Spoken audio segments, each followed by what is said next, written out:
Alhamdulillah Rabbil Alameen والأقبات للمتقين الصلاة والسلام على سيد المرسلين أما بعد فأعوذ بالله من الشيطان الرجيم بسم الله الرحمن الرحيم إن الله وملائكته يصلون على النبي يا أيها الذين آمنوا صلوا عليه وسلموا تسليما السلام علیکم ورحمۃ اللہ وبرکاتہ۔ الحمدللہ اللہ کے حکم سے ہم نے درود پاک کے پارٹ نمبر 11 جو ہیں وہ پیش کر دیے ہیں، اور آج ہم درود پاک کا پارٹ نمبر 12 جو پیش کریں گے۔ اللہ تعالیٰ آپ سب کو سن کر عمل کرنے کی توفیق عطا فرمائے اور مجھے سچ بتانے کی توفیق عطا فرمائے۔ ویڈیو کو پورا دیکھا کریں، اینڈ تک دیکھا کریں، اور ویڈیو کو لائک بھی کریں، کمنٹ بھی کریں، شیئر بھی کریں اور سبسکرائب بھی کریں۔ بیل کے بٹن کو بھی دبا لیجئے تاکہ آنے والی ہر ویڈیو آپ تک پہنچتی رہے۔ تو آئیے ہم درود پاک کا پارٹ نمبر 12 جو ہے وہ پڑھتے ہیں۔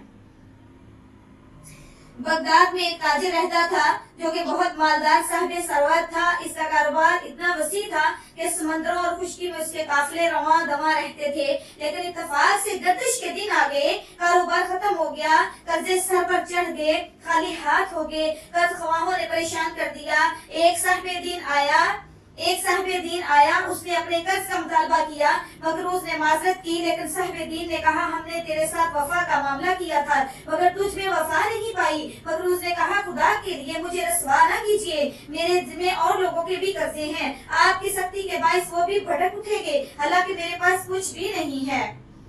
صاحب دین نے کہا میں تجھے ہرگز نہیں چھوڑوں گا، اور وہ اسے عدالت میں قاضی کے ہاں لے گیا۔ قاضی صاحب نے پوچھا تو نے اس سے قرضہ لیا ہوا ہے؟ مگر اس نے کہا ہاں لیا تھا، لیکن اس وقت میرے پاس کوئی چیز کہ میں ادا کر سکوں، کوئی چیز نہیں کہ میں ادا کر سکوں۔ قاضی صاحب نے ضامن مانگا اور کہا ضامن دو ورنہ جیل جاؤ گے۔ میں ضامن لینے گیا مگر کوئی شخص ضمانت اٹھانے کے لیے تیار نہ ہوا۔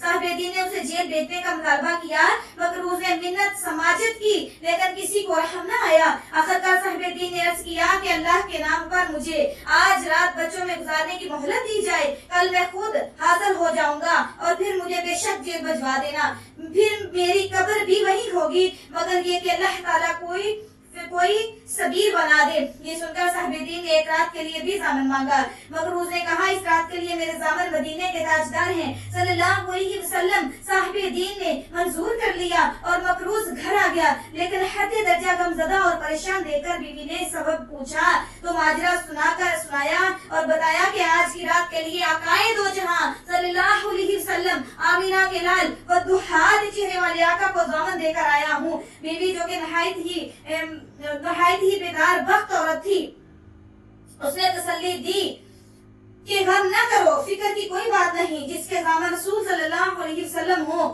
وہ کوئی مغموم پریشان ہو۔ یہ سن کر غم کفور ہوئے، دھڑس بند گئی، رات کو درود پاک پڑھنا شروع کر دیا اور درود پاک پڑھتے پڑھتے سو گیا تو امت کے والی صلی اللہ علیہ وسلم تشریف لائے اور تسلی دی اور بشارت دی، سنائی میرے نبی میرے پیارے امتی کیوں پریشان ہے؟ فکر مت کر، تم صبح صبح بادشاہ کے وزیر کے پاس جانا اور اسے کہنا تمہیں اللہ کے رسول صلی اللہ علیہ وسلم نے سلام فرمایا ہے اور فرمایا ہے کہ میری طرف سے 500 دینار قرضہ ادا کر دو، کیونکہ قاضی نے اس کے بدلے مجھے جیل بھیجنے کا حکم صادر کیا ہے اور میں اللہ تعالیٰ کے حبیب صلی اللہ علیہ وسلم کی ضمانت پر آج باہر ہوں، اور اس امر کی صداقت کے مجھے رسول اکرم صلی اللہ علیہ وسلم نے یوں فرمایا ہے۔ اس کی نشانی یہ ہے کہ آپ محبوب کی بریہ صلی اللہ علیہ وسلم پر ہر رات 1000 مرتبہ درود پاک پڑھتی ہیں، لیکن گزشتہ رات آپ کو غلطی لگ گئی اور آپ شک میں پڑ گئے کہ پورا 1000 مرتبہ پڑھا گیا ہے یا نہیں، حالانکہ وہ تعداد پوری تھی۔ یہ فرما کر امت کے والی تشریف لے گئے اور وہ مقروض بیدار ہوا تو بڑا ہی خوش تھا۔